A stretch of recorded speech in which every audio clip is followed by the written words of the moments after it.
Julia avait commencé à confier sa fille à son amie, car elle était mère célibataire et ne pouvait pas rester à la maison 24 heures sur 24 et 7 jours sur 7.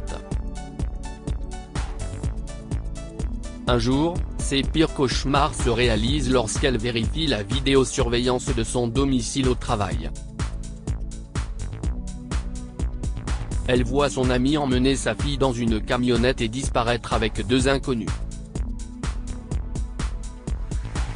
Alors que les premiers rayons du soleil matinal perçaient les nuages, le réveil infernal n'arrêtait pas de sonner. Pas encore, a soupiré Julia en essayant d'atteindre son réveil de chevet. Tring. Il sonnait sans cesse, lui rappelant qu'elle serait en retard si elle ne se levait pas. Julia a failli le jeter par terre en l'éteignant. Puis elle a jeté sa couverture et s'est assise sur son lit en s'étirant. La journée s'annonçait encore une fois mouvementée. Elle devait se préparer pour l'école d'Ashley et ensuite se rendre au travail. Julia travaillait comme infirmière à l'hôpital de la ville, faisant souvent les services de garde et travaillant de longues heures pour s'assurer que sa fille ne manque de rien. Les choses ont été difficiles pour eux après le décès du mari de Julia, et être un parent célibataire n'était pas une chose facile. Alors que le soleil se levait enfin, Julia est sortie du lit, s'est lavé le visage et s'est dirigée vers la chambre d'Ashley. « Lève-toi, chérie. Tu vas être en retard à l'école. » Julia a tiré les rideaux de la chambre d'Ashley et l'a embrassée sur les joues. « Réveille-toi, princesse. On va être en retard. Maman, je ne peux pas dormir encore 5 minutes, s'il te plaît ? » Eh bien, a dit Julia en retirant la couverture de la fillette et en la prenant dans ses bras. Tu peux faire une sieste avant le dîner. Maintenant, viens, on y va. Julia a tendu sa brosse à dents à Ashley et a quitté la chambre, la laissant se préparer. Elle est ensuite descendue à la cuisine et a préparé rapidement un petit déjeuner composé de sandwichs et de jus d'orange frais. Quand Ashley était prête et est descendue, Julia lui a donné à manger et l'a déposée à l'arrêt de bus. « Sois une bonne fille et amuse-toi bien », a-t-elle dit à Ashley en lui disant au revoir. En regardant le bus scolaire disparaître dans la rue, Julia a soupiré. « Bon travail », s'est-elle dit. « Je n'aille pas abandonner, du moins pas aujourd'hui. » Julia est rentrée chez elle, a pris une douche rapide et s'est rendue au travail en mangeant son petit déjeuner dans la voiture. En arrivant à l'hôpital, elle s'est rendue compte qu'il lui sera impossible de rentrer à temps pour préparer le déjeuner, car elle avait une longue liste de patients à soigner. Une fois de plus, Julia est coincée au travail, ce qui l'empêchait de passer du temps avec Ashley. Mais Julia n'avait pas le choix. Elle faisait tout cela pour Ashley et pour elle-même. Elle n'aimerait pas voir sa fille souffrir parce qu'elle n'a pas su être une bonne mère. Alors, assise à son bureau, Julia a composé le numéro de son meilleur ami, Marco. Elle le connaissait depuis l'université et il l'a toujours aidé lorsqu'elle avait besoin d'aide. De plus, Ashley adorait passer du temps avec lui, alors Julia lui a demandé s'il pouvait s'occuper d'Ashley. « Tu sais, je suis désolée de te demander ça. Mais les services de garde ne me laissent pas le choix », a-t-elle soupiré. « Peux-tu, s'il te plaît, être là à l'heure où elle rentre de l'école ? J'ai une commande à livrer dans ton quartier, alors détends-toi, pas de problème pour moi. Je te rejoindrai à l'hôpital dans quelque temps, d'accord ? J'aurai besoin des clés de la maison. » « Oh oui, bien sûr. Merci, Marco. Tu es un ange. Ne parle pas. » J'adore passer du temps avec Ashley. C'est un vrai plaisir de la côtoyer. Je suis sûr qu'elle ressent la même chose pour toi, a dit Julia en riant. Écoute, je suis encore une fois désolé de t'avoir dérangé, et merci. Comme je l'ai dit, aucun problème, lui a dit Marco. Ashley sera en sécurité avec moi, et on va s'amuser. Et tu sais quoi, j'ai l'impression qu'elle m'aime encore plus. Lui a-t-il dit en la taquinant. Julia a poussé un soupir. Je ne serais pas surprise qu'elle dise quelque chose comme ça. Tu es toujours là pour elle, alors que moi je ne le suis pas. Ouah, détends-toi, d'accord ? Je ne voulais pas le dire comme ça. Tu es sa mère. Elle doit t'aimer. Alors, ne t'inquiète pas, je vais m'occuper d'elle et je te rejoindrai à l'hôpital plus tard. Je te retrouverai à l'hôpital tout à l'heure. À bientôt. Julia se sentait très mal à l'idée de laisser sa petite fille avec son meilleur ami, mais elle n'avait pas le choix. Et ce n'était pas la première fois qu'elle confiait Ashley à Marco. Il les avait déjà aidés de nombreuses fois, alors elle lui faisait une confiance aveugle. Mais les amis de Julia pensaient différemment. Elle lui disait souvent qu'elle risquait la sécurité d'Ashley en la laissant en compagnie d'un homme adulte et étrange. Marco était un ami formidable et digne de confiance de Julia, mais son apparence donnait souvent une mauvaise impression aux étrangers.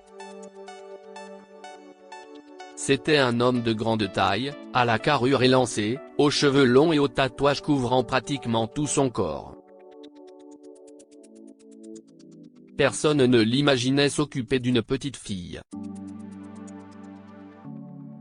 Les amis de Julia, en particulier Rose, lui ont donc souvent dit de ne pas faire confiance à Marco. Oh, allez. Julia a toujours défendu Marco. C'était un accident. Tu dois arrêter de croire ces rumeurs, Rose. Il peut ressembler à Slenderman pour les autres, mais c'est un gentleman. Ashley lui fait plus confiance que moi. Julia ne s'attendait pas à ce que les choses tournent mal. Marco avait eu une âme si douce et si attentionnée, après tout. Mais ses pires cauchemars se sont réalisés ce jour-là. Julia avait terminé sa garde et rentrait chez elle lorsqu'on l'a rappelée à l'improviste. Il s'agissait d'un cas d'urgence et les infirmières n'étaient pas suffisantes. Julia a appelé Marco et l'a informé qu'elle rentrerait plus tard que d'habitude, ce à quoi il a répondu que ce n'était pas grave. Mais 2 heures après avoir parlé à Marco au téléphone, elle a reçu un appel inattendu de Rose, qui lui a dit qu'elle était stupide de lui faire confiance. C'est quoi ce délire, Julia ? Je suis venu chez toi avec un gâteau pour Ashley et j'ai vu la chose la plus bizarre se produire. Ce type a emmené Ashley avec lui, a dit Rose. Quoi ? Qu'est-ce que tu veux dire, Marco ? A demandé Julia calmement. Elle n'a pas pris les paroles de Rose au sérieux car elle avait confiance en Marco. Il l'a embarqué dans une camionnette et il est parti juste au moment où j'arrivais. Et il n'était pas seul, Julia. Ton ami, oui, Marco. Il avait 2 autres hommes avec lui. Ashley est seule avec eux. Je t'avais dit de ne pas faire confiance à ce monstre, s'est écrié Rose, ce qui a fait paniquer Julia. Appelle la police, Julia. Je ne veux pas qu'il arrive malheur à Ashley. Oh, elle est si jeune. Je ne sais pas où il l'a emmenée. Je n'aille pas ma voiture avec moi, sinon je l'aurais suivie. Julia a senti son cœur s'emballer dans sa poitrine. Elle faisait confiance à Marco, bien sûr. Mais plus maintenant. Pourquoi ne l'avait-il pas informé qu'il emmenait Ashley quelque part? Rose avait-elle raison quand elle disait qu'il était un meurtrier? Oh mon Dieu, allait-il faire du mal à Ashley? Je vais l'appeler tout de suite, Rose. Julia, paniquée, a raccroché l'appel de Rose et a composé le numéro de Marco. L'appel passait, mais il ne répondait pas. Décroche ton téléphone, Marco. Où diable as-tu emmené ma fille? S'est-elle écriée. Julia a appelé Marco 2 fois, même 3 fois, mais il ne la rappelait pas, et bientôt son téléphone fut éteint. Mais qu'est-ce que si est-ce que ça? Il a éteint son téléphone? S'est-elle indignée. Julia s'est inquiétée de plus en plus et a commencé à paniquer. Elle a immédiatement vérifié les caméras de vidéosurveillance de sa maison et a sursauté. Qu'est-ce ce qu'il a bien pu penser faire? Elle a commencé à pleurer. Oh mon Dieu! Qui sont ces hommes? Où l'a-t-il emmené avec eux? Les images de vidéosurveillance de Julia montraient 3 hommes, dont Marco, s'éloignant avec Ashley dans une camionnette. Julia n'a pas pu s'empêcher de pleurer en ramassant ses affaires et en se précipitant sur le parking pour rentrer chez elle. Je ne peux pas croire que tu aies fait ça à ma petite fille, Marco. Je te faisais confiance, s'est-elle écriée en serrant fort le volant. Julia a conduit aussi vite qu'elle le pouvait, mais se retrouva coincée dans les embouteillages. Elle seule savait quelles horribles pensées avaient envahi son esprit alors qu'elle était assise dans sa voiture, attendant que le feu passe au vert. Julia demandait seulement à Dieu de garder sa fille en sécurité. Elle ne la laisserait plus jamais avec Marco et ne donnerait plus jamais la priorité au travail. En arrivant à la maison, Julia a aperçu Rose qui l'attendait à l'extérieur. Elle tenait toujours le gâteau. Oh mon Dieu, Julia! Elle a serré Julia dans ses bras. Je suis là pour toi, d'accord? On va la retrouver. Rien ne va arriver à Ashley. Je ne sais pas, Rose. Je n'aurais pas dû lui faire confiance. Tu avais raison depuis le début. Écoute, il faut trouver Ashley avant qu'il ne soit trop tard, d'accord? Cela fait 1 heure qu'il l'a emmenée avec lui. Entrons d'abord, puis appelons la police. Julia a reniflé et a essuyé ses larmes. Oui, tu as raison, a-t-elle dit. Je vais retrouver ma petite fille. Julia faisait les 100 pas dans son salon, tremblante, tandis qu'elle sortait son téléphone et composait le 911. 911. Quelle est votre urgence? Ses larmes n'ont pas cessé de couler lorsqu'elle a raconté à l'opérateur qu'elle avait laissé sa fille à son meilleur ami, mais qu'elle avait disparu. Et il ne répond pas à mes appels ou quoi que ce soit d'autre. J'ai vraiment besoin que vous vous dépêchiez. S'il vous plaît. Nous avons votre adresse, madame, a dit l'opérateur du 911. Il faut que vous restiez calme, d'accord? Nous envoyons. Alors que Julia était toujours au téléphone avec l'opérateur du 911, elle a entendu le bruit des pneus devant sa maison et le rire d'Ashley. Elle a d'abord cru que son esprit lui jouait des tours, mais Rose l'a regardé dans les yeux et lui a dit « J'ai entendu la voix d'Ashley. Je l'ai entendue ». Le téléphone toujours collé à l'oreille, Julia s'est précipitée à la fenêtre de son salon et a vu la camionnette de Marco s'arrêter. Ashley était avec lui et en sécurité. Ashley, s'est écriée Julia en se précipitant à l'extérieur pour serrer sa fille dans ses bras. Oh, mon Dieu! Est-ce que tu vas bien? Marco ne t'a pas fait de mal, n'est-ce pas? Je vais bien, maman. Ashley a souri en mangeant sa barbe à papa. En voyant ce sourire sur le visage de sa fille, Julia a réalisé que rien ne comptait plus que sa fille. Elle était prête à tout pour protéger Ashley. Ensuite, elle devait affronter Marco, et elle n'allait pas se montrer tendre avec lui. Et tu lui as fait du mal? Tu me demandes vraiment ça, Julia? Marco arrive pendant que lui et ses deux copains récupéraient des fournitures dans sa camionnette. Pourquoi n'as-tu pas répondu au téléphone? Et qui diable emmène un petit enfant dans une camionnette avec deux inconnus? S'est emporté Julia, jetant un regard noir à Marco tout en serrant Ashley contre elle. Et, Julia, calme-toi. Quelle histoire es-tu en train de raconter là? Dis-moi pourquoi tu n'as pas décroché quand j'ai appelé, Marco. Qu'est-ce ce qui t'a pris? D'accord, détends-toi. Nous sommes juste sortis. Alors que Marco commençait à raconter pourquoi il ne répondait pas aux appels de Julia, Julia et Rose se sentaient mal de l'avoir jugé. Le toit de ta salle de bain fuyait. Les tuyaux étaient vieux. J'ai pensé que je pouvais réparer ça. J'ai dû courir à la quincaillerie et je ne pouvais pas laisser Ashley seule. Mais ensuite, tu sais, les plans ont changé, et nous avons décidé de nous arrêter au parc d'attractions. Ashley voulait vraiment sa barbe à papa, alors je la lui ai achetée. Et, a-t-il ajouté. Pour ce qui est de l'appel, mon téléphone était en mode silencieux, et la batterie était faible juste au moment où j'allais répondre. Bill et Adam n'avaient pas pris leur téléphone non plus. J'ai donc quitté le parc en voiture aussi vite que j'ai pu.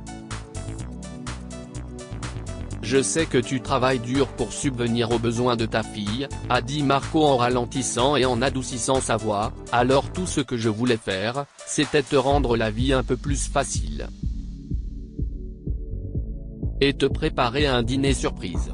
Si tu ne t'étais pas dépêché de rentrer à la maison et que tu n'avais pas déjà gâché la surprise. Julia s'en voulait de ne pas avoir cru son ami et d'avoir imaginé les pires scénarios.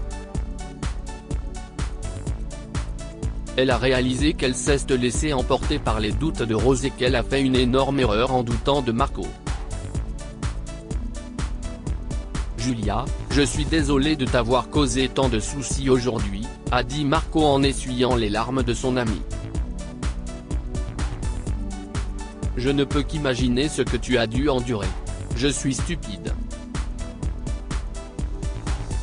J'aurais dû appeler avant de sortir Ashley. Cela ne se reproduira plus. Julia lui a pardonné.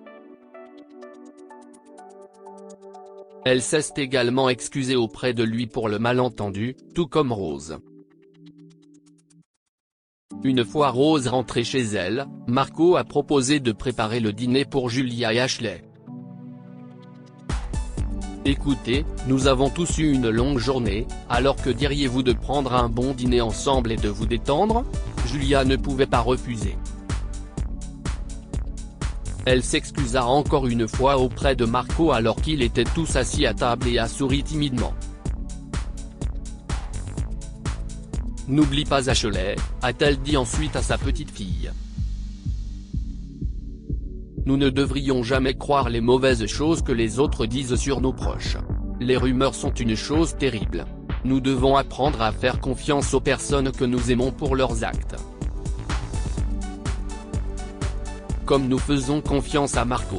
Ashley acquiesça joyeusement, adorant la pizza que Marco avait préparée, et Marco et Julia échangèrent un regard fugace, un regard sachant qu'elle ne douterait plus jamais de lui, qu'elle était reconnaissante d'avoir un ami comme lui, et qu'il serait toujours là pour elle et Ashley. Que pouvons-nous apprendre de cette histoire? Vos enfants doivent toujours être votre priorité. Julia était tellement préoccupée par son travail qu'elle avait oublié qu'elle faisait tout cela pour sa fille. Lorsqu'Ashley disparaît pendant plus d'une heure, elle se rend compte que sa fille compte plus que tout. Nous devons commencer à voir les gens pour ce qu'ils sont vraiment plutôt que de les juger sur leur apparence. Tout le monde considérait Marco comme un homme dangereux à cause de son apparence rébarbative, et certains sont allés jusqu'à répandre des rumeurs à son sujet. En réalité, Marco était une bonne personne. Partagez cette histoire avec vos amis. Elle pourrait les inspirer et égayer leur journée.